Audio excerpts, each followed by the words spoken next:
Le nom du Seigneur soit béni encore pour ce moment. On va découvrir la parole de Dieu dans le psaume 73. Pour ceux qui ont la Bible.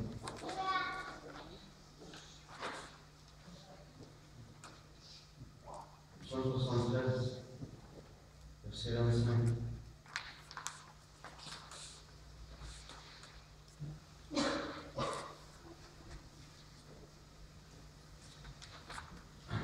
Quel autre est au ciel que toi? Sur la terre, je me prends plaisir pour toi. Ma chair et mon cœur peuvent se consumer. Dieu sera toujours le rocher de mon cœur et mon partage. Car voici ceux qui s'éloignent de toi périssent. Tu anéantis tous ceux qui te sont infidèles. Pour moi, m'approcher de Dieu, c'est mon bien. Je place mon refuge dans le Seigneur l'Éternel, afin de raconter toutes ses œuvres. Amen. Que le nom du Seigneur soit béni et glorifié. On va lire un autre passage dans l'Évangile de Matthieu.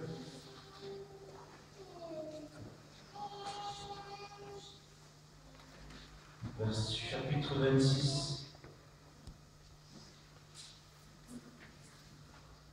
Verset 57, il dit: ceux qui avaient saisi Jésus l'amenèrent chez le souverain sacrificateur Caïphe, où les scribes et les anciens étaient assemblés. Pierre le suivit de loin. Jusqu'à la cour du souverain sacrificateur, il entra et s'assit avec les serviteurs pour voir comment cela finit. Amen. Au nom du Seigneur soit béni.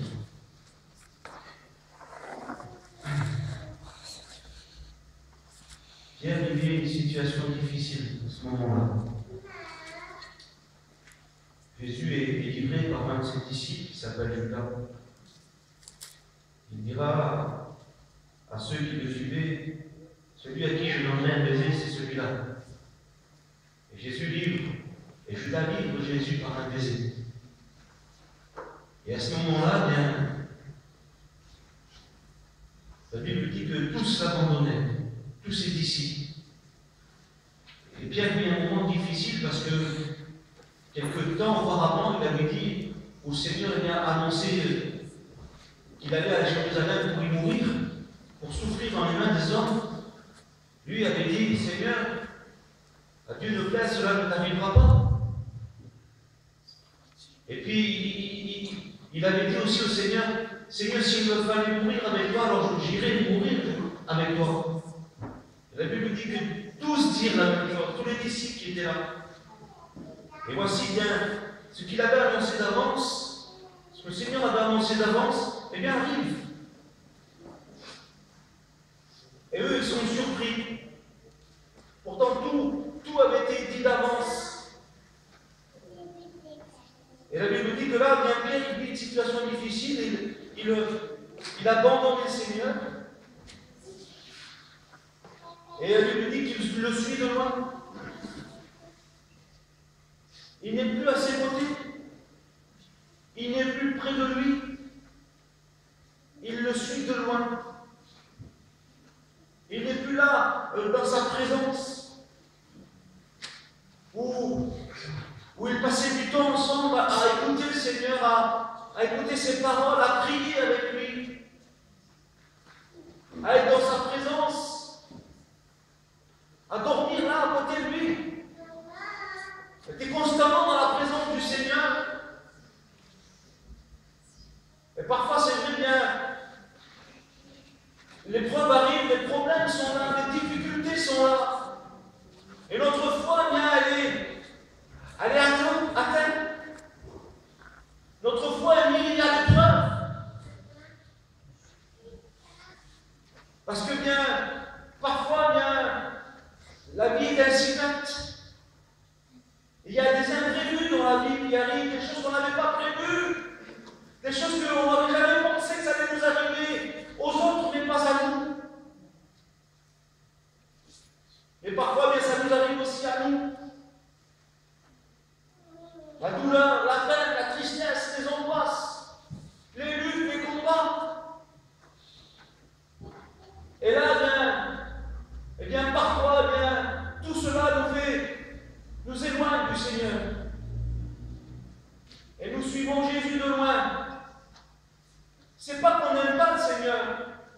Dans nos cœurs, on aime le Seigneur. On aime le Seigneur dans nos cœurs. Mais voilà, on n'est plus dans sa présence. On n'entend plus ses paroles. Vous savez, quand on est loin d'une personne, on n'entend plus sa respiration. On ne l'entend plus nous parler. Même s'il parle, on ne l'entend pas parce qu'on est loin. On ne voit plus son visage. On le voit, mais c'est flou. Quand c'est loin, on ne voit pas une personne distinctement. On voit une forme. Et Pierre vivait une situation difficile. Sa foi était mise à l'épreuve. Il suivit Jésus de loin. Suivre Jésus de loin, c'est avoir entre nous, Jésus, une distance. Suivre Jésus de loin, c'est prendre du recul. Et parfois, c'est vrai que, pas simplement les problèmes de la vie, mais il y a ceux aussi qui ne veulent pas s'engager avec le Seigneur. Il y a ceux qui se font des limites avec le Seigneur, qui ne veulent pas aller trop loin avec le Seigneur. Parce que suivre Jésus de près, c'est renoncer à sa vie. Suivre Jésus de près, c'est renoncer au péché, aux passions. Alors ils préfèrent suivre Jésus de loin. Comme ça, bien, ils font ce qu'ils veulent. Pas de trop près. On met des limites dans nos vies par rapport aux choses de Dieu. Mais on suit Jésus, mais de loin. Mais de loin, il n'y a jamais rien qui se passera dans nos vies. De loin, notre vie ne changera pas.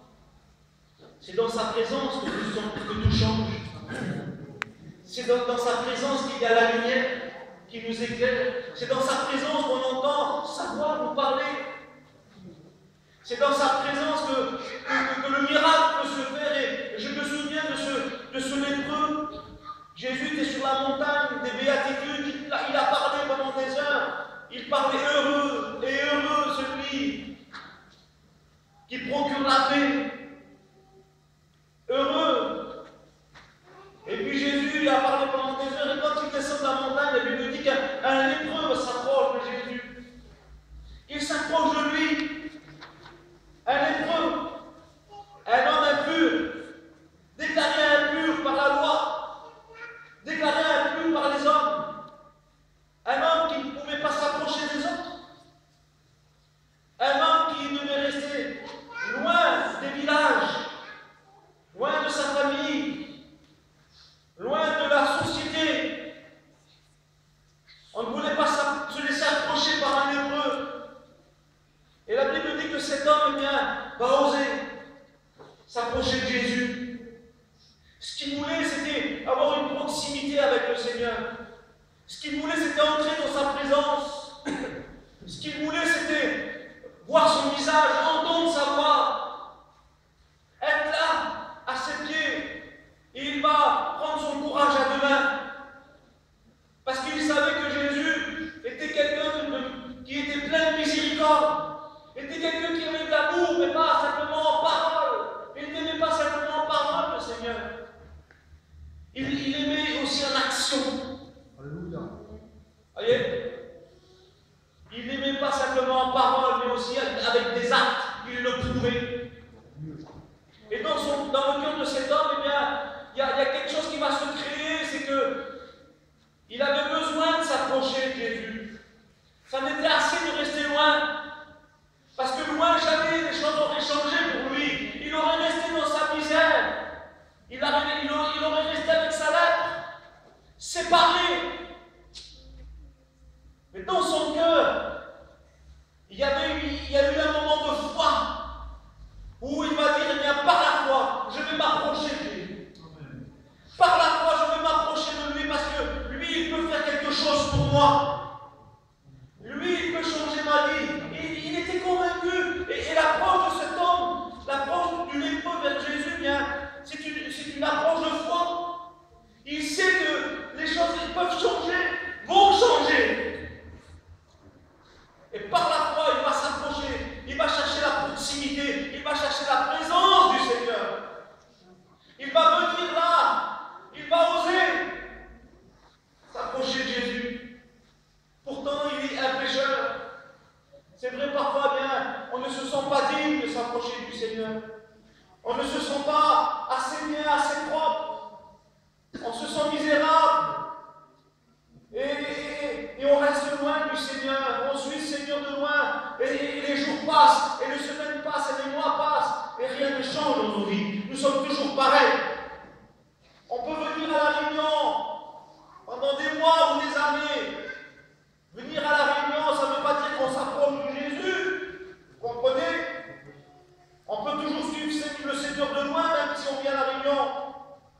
Non, cet homme avait décidé, il savait dans son cœur, il a pris une décision, je veux m'approcher de Dieu. Parce que lui, il peut quelque chose pour moi.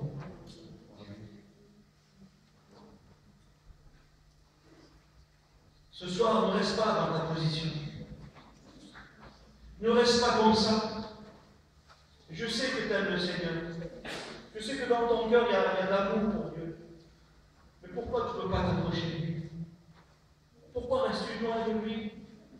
Pourquoi essayer de suivre Jésus de loin? Pourquoi? Parce que tu ne peux pas t'engager avec le Seigneur. Tu ne veux pas que les choses elles changent dans ta vie. Tu préfères bien garder ta misère, ton péché. Tu préfères rester dans ta tristesse. Tu préfères rester dans ta défaite. Non. La Bible dit, approchez-vous de Dieu. C'est Jean qui le dit. Approchez-vous de Dieu. Et je comprends pourquoi Asaph a dit dans le psaume 73, m'approcher de Dieu, c'est mon bien. M'approcher de Dieu, c'est mon bien, parce que lui en avait l'expérience. Il vivait un temps difficile aussi, Asaph.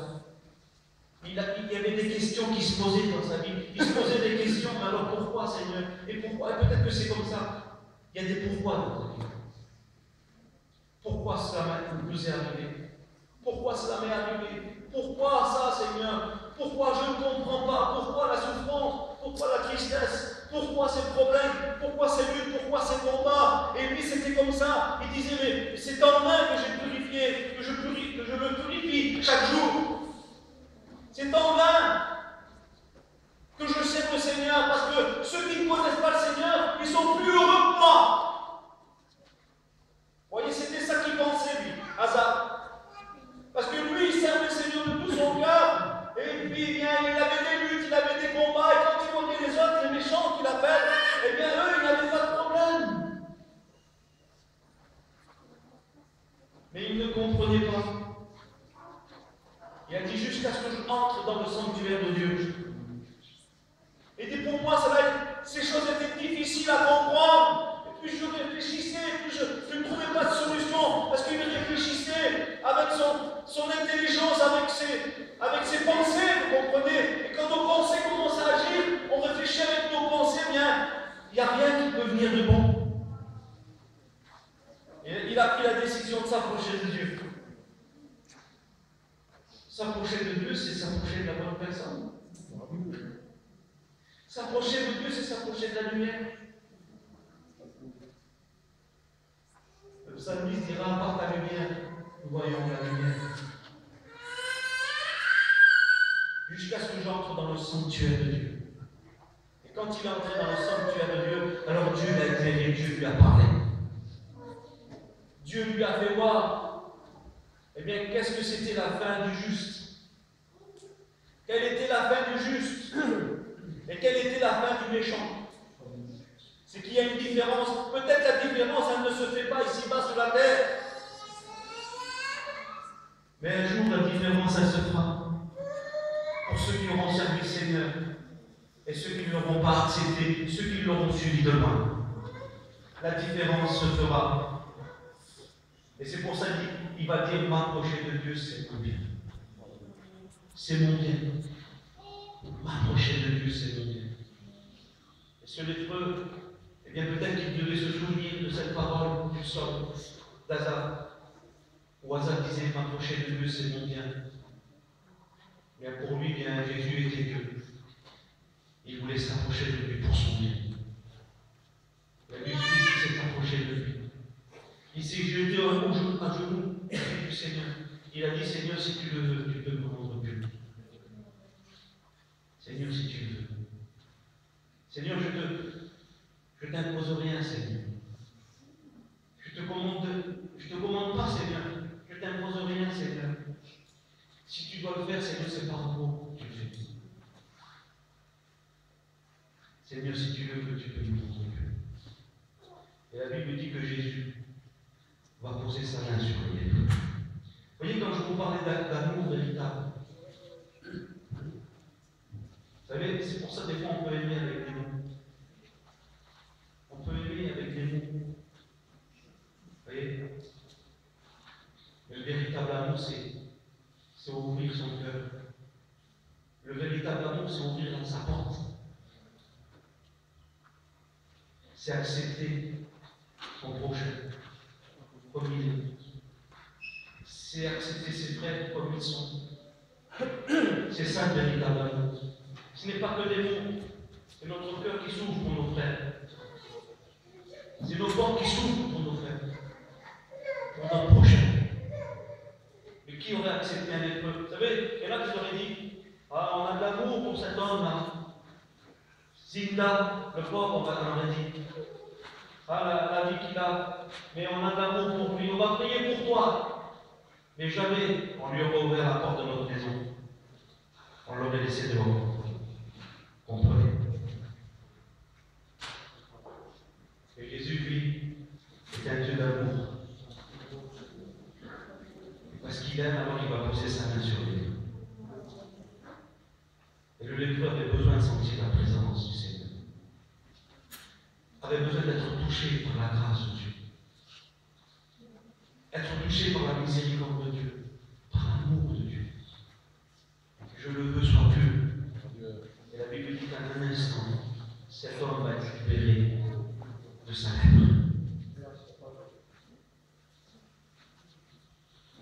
Pierre suivait Jésus de loin. Pourtant, Pierre, il aimait le Seigneur. Qui sait qu'on aurait pu dire que Pierre n'aimait pas le Seigneur? Il l'aimait. Mais voilà. Parfois, les situations, parfois, les moments difficiles, eh bien, sont révélateurs. Révèlent vraiment ce qu'on est vrai, ce qu'on est réellement par rapport à Dieu. Par rapport à notre amour pour lui. Le degré de notre amour, le degré de notre foi est révélé à ce moment-là. Et on voit que nous ne sommes pas grand-chose. Que nous ne sommes pas dignes, que nous ne sommes rien. Et ce que nous sommes, ce n'est pas la grâce de Dieu que nous sommes. C'est à cause qu'il nous aime. Vous voyez, des fois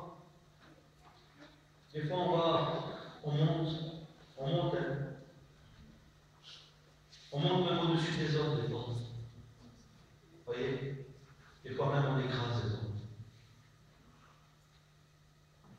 Et il y a des moments dans nos vies où eh bien, tout s'écroule.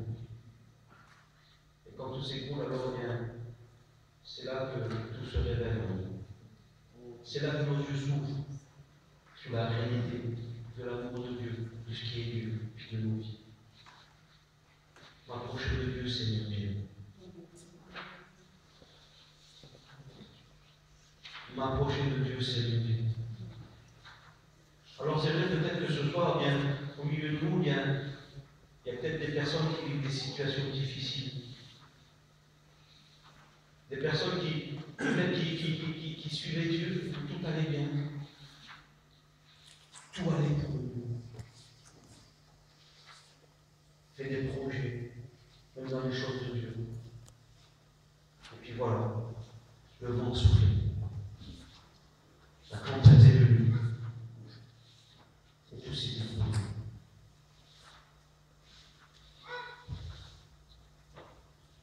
Tu suis Jésus de moi. Tu n'as plus de proximité avec le Seigneur. Et pourtant tu en souffres. Tu en souffres. Tu souffres au fond de toi de ça, mais peut-être que tu n'as plus le courage. Tu n'as plus la force. Asaph, il regardait autour de lui tout ce qui se passait. Et parce qu'il regardait autour de lui tout ce qui se passait, alors il était encore plus découragé. Ce soir, je te le dis de la part de Dieu, ferme les yeux. Ferme les yeux autour de toi. Et tourne tes regards vers Jésus. Tourne tes regards vers Jésus. Viens, fais comme Asaph, entre dans le sanctuaire. Approche-toi. Approche-toi de Dieu.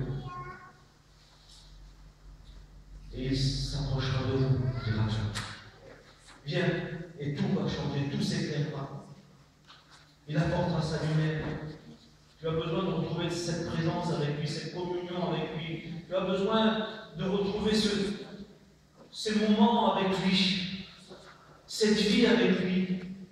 Tu as besoin de sentir sa main se poser sur toi.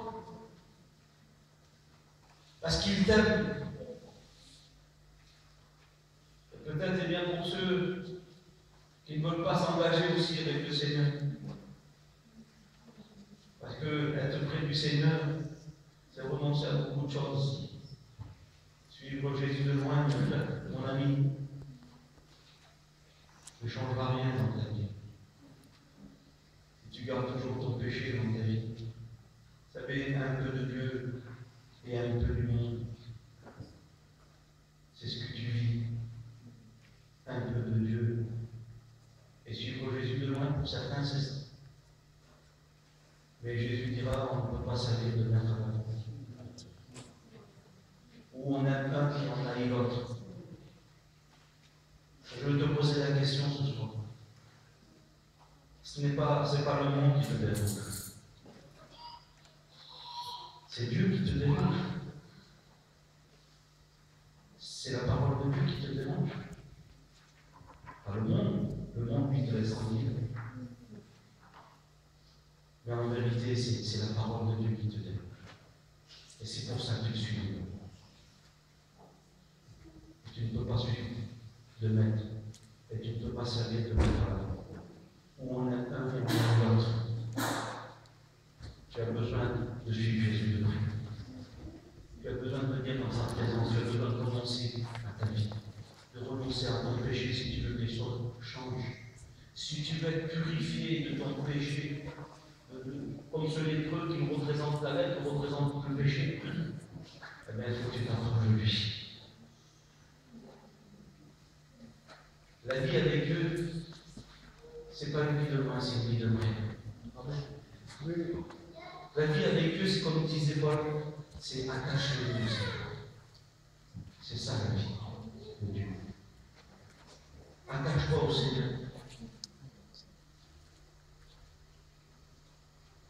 Écoutez ce que je vais vous dire. À un moment donné, Paul va dire que celui qui a une femme, eh bien, il vit comme il n'en a pas. Que celui qui a un mari, qui vit comme il n'en a pas de mari. Ça veut dire quoi? Ça veut dire attachez-vous au Seigneur. C'est ça que ça veut dire. Ce n'est pas votre mari qui vous amènera au ciel. Ce n'est pas votre femme qui vous amènera au ciel. Ce n'est pas vos parents qui vous amèneront au ciel. Ce n'est pas vos amis. Ce n'est pas le pasteur. Excuse-moi, c'est pas moi non plus. Attachez-vous à Jésus. Attache-toi au Seigneur. Viens dans sa présence. Cherche sa proximité. Et vous savez, quand je lis la parole de Dieu, quand Asaph a dit, quand je suis entré dans le sanctuaire de Dieu, Dieu n'a pas dit, attends Asaph. Hop, hop, hop, hop. Quand le lépreux s'est approché de Jésus n'a pas dit, hop, hop, lépreux. Non, non, tu sais que tu n'as pas le droit. Quand la femme qui était malade depuis 12 ans et s'est approchée de Jésus et a touché le bord de son vêtement, vous savez, le Seigneur, il connaissait tout. Hein. Il savait que cette femme était là. Il savait qu'elle avait besoin. Il savait qu'elle souffrait depuis des années. Il savait tout ça. Et le Seigneur s'est laissé toucher par cette femme. Vous comprenez? Il n'y a pas de hasard. Le Seigneur connaissait tout d'avance. Non. Quand je lis la Bible dit que tous, le Seigneur se laissait approcher par tous. Même les petits-enfants. Un jour, on a empêché les disciples, ils ont empêché les petits-enfants de venir s'approcher du Seigneur. Les petits-enfants. Et le Seigneur a dit, laissez les petits-enfants venir vers moi. Même les petits-enfants peuvent s'approcher de Jésus, venir dans sa présence. Alors ce soir, Seigneur, je vais être comme un petit enfant. Un petit enfant qui a simplement besoin de la présence d'un Père. Un petit enfant qui a besoin de l'amour d'un Père. Un petit enfant qui a besoin d'être dans la présence du Père pour être en sécurité. Un petit enfant enfant qui aime la présence du Père, qui aime s'asseoir sur ses genoux, qui aime être dans les bras de son Père. Je veux être ce petit enfant. Amen. Amen. Avec un cœur pur. Alléluia. Un cœur pur. Parce que je sais que le Père, il a le meilleur pour moi. Il sait tout ce qui est bon pour moi. Il sait prendre soin de moi. Il sait prendre soin de ma vie. Je n'ai pas à m'inquiéter du lendemain parce que le Père, il prend soin de moi.